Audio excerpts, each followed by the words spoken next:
대통령이 어디서 무엇을 했는지에 대해서는 공개할 수 있는 부분과 없는 부분이 있을 것입니다. 하지만 국가적 재난 상황에서 대통령이 어디서 무엇을 했는지는 국민들이 알아야 할, 즉 공개 대상에 속하는 일일 겁니다. 세월호 참사의 진상을 밝히기 위해 필수적인 것 중 하나가 박근혜 대통령이 4월 16일 당일 대책본부를 방문하기까지 약 7시간 동안 어디서 무엇을 했느냐는 것입니다. 수백 명이 목숨을 잃을 수 있는 상황에서 국정의 최고 책임자가 대면 보고 한 번 받지 않고 회의조차 열지 않은 것은 최소한의 책임도 다하지 않은 것이라는 비판이 나오고 있기 때문입니다.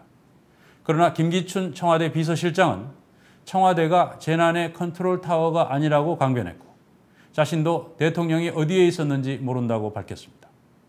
그러나 과연 대통령이 어디에 있는지 몰랐다는 김기춘 실장의 해명은 상식적으로 맞는 것일까요? 김경래 기자가 짚어봤습니다. 김기춘 비서실장님. 네. 예. 대통령께 이 세월호 참사가 있던 날 서면 보고로 10시에 했다라는 답변이 있었죠. 네. 네. 지금 이것이 문제가 되고 있는데요. 이때 대통령께서는 어디에 계셨습니까? 그것은 제가 정확하게 알지 못하고 국가안보실에서 일보를 드린 걸로 알고 있습니다. 그러니까 대통령께서 어디에 계셨는데 서면 보고를 합니까? 대통령께서 집무실에 계셨습니까? 그 위치에 대해서는 제가 알지 못합니다. 비서실장님이 모르시면 누가 아십니까?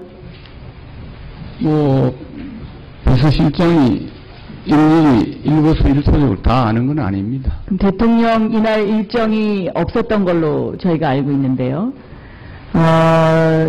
집무실에 안 계셨다는 얘기죠, 지금? 그렇지 않습니다. 어디에 있었는지는 모르겠는데 집무실에 없었던 것은 아니다는 답변. 괴이한 일입니다. 세월호 참사가 발생한 날 대통령이 사라졌습니다. 비서실장에 따르면 대통령은 비서실장도 모르는 어디에선가 서면이나 전화로만 보고를 받았다는 말이 됩니다. 유선 보고할 때 대통령에게 전화를 바꿔준 사람이 그럼 누굽니까? 저는 알지 못합니다. 해경청장한테 직접 전화를 하셨다고요? 전화번호는 어떻게 알았을까요?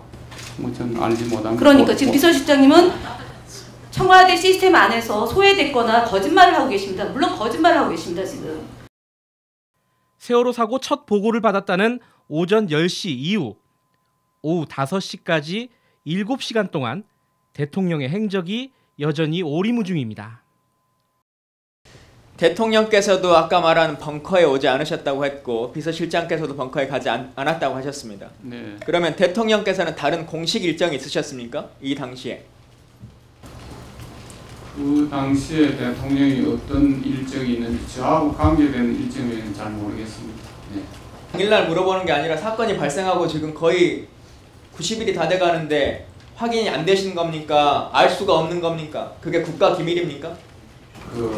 청와대 내에서는 청와대 계신 분이 많이 계십니다만 대통령이 어디 계신지 뭘 하고 계시는지 자기하고 관계없는 일이면 당연히 이날 오후 5시까지 청와대에선 대통령 주재의 대책회의 한 번 열리지 않았습니다.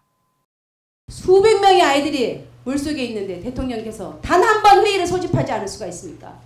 내 새끼라면 그렇게 하겠습니까? 내 새끼가 물속에 갇혀 있는데 어떻게 대통령이 돼가지고 하루 종일 회의를 안 합니까? 회의를. 보고서만 받아보고 전화만 받으면 됩니까? 이게 나랍니까? 지금 대한민국이 상소를 잃은 조선시대입니까? 박 대통령은 오후 5시가 넘어서 중앙재난안전대책본부에 드디어 모습을 드러냅니다.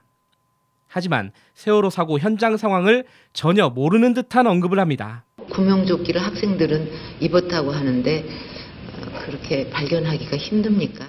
실장님 대통령께서 5시에 중대본 가셨죠? 뭐라고 하셨습니까? 거기 가셔서. 구명조끼를 학생들은 입었다고 하는데 발견하기가 힘듭니까? 지금은 안행부 2차관. 갇혀있기 때문에 구명조끼가 의미가 크게 없는 것 같습니다. 대통령, 갇혀 있어서요. 대통령은 5시 10분에 중대본에 가실 때까지 남아있는 승객 전원이 선실에 갇혀있던 사실조차도 모르고 가셨습니다. 국가 비상 상황에서 대통령이 비서실장도 모르는 곳에서 7시간 동안 있었다. 청와대에서 이게 가능한 일일까?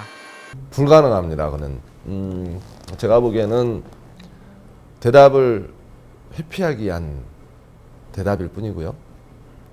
그 비서실장이 그런 어마어마한 사고가 생긴 당일날 대통령의 동선을 모른다는 건 있을 수 없습니다. 이창우 현 동작구청장은 참여정부 시절 청와대에서 제1부속실 수석행정관으로 대통령을 지근거리에서 보좌했습니다. 대통령의 모든 것들이 공유됩니다. 최소한 부속실 비서들에겐. 그래서 모를 수가 없죠. 침실에서 안 나오셨으면 모르죠. 그 외에는 다 알 수 있습니다. 모른다라는 건 정말 심각한 상황이죠. 국가 최고 통수권자의 지위가 7시간 동안 사라졌다는 것 같기 때문에. 과연 김기춘 실장의 말처럼 대통령은 7시간 동안 아무도 모르게 어디에선가 무언가를 한 것일까? 아니면 숨겨야 할 뭔가가 있는 것일까? 청와대의 입장을 다시 물어보려 했지만 비서관들이 대부분 휴가 중이어서 연락이 제대로 되지 않았습니다. 4월 16일 날 세월호 참사 당일에 우리 박 대통령님 그 행적이 지금 오전 10시부터 5시까지 지금 현재 공개가 안 돼 있는데요. 요 일정들이 좀 파악이 될 수 있을까요? 지금 제가 휴가 중이고요. 예. 그다음에 일정이 파악이 안 된 게 아니고요. 예. 그 국회 운영위하고 국정조사 세월호 국정조사 특위 세력을 보시면 그거를 그날 일정이 나와 있습니다. 운영위에서도 김기춘 실장이 모른다라고 답변을 하셨고. 그리고 전화 끊겠습니다. 이러다 보니 조선일보에서 당일 대통령의 행적이 정윤회 씨와 관련이 있을 수 있다는 풍문을 칼럼으로 내보내는 일까지 벌어졌지만 청와대는 여전히 모르쇠로 일관하고 있습니다. 뉴스타파 김경래입니다.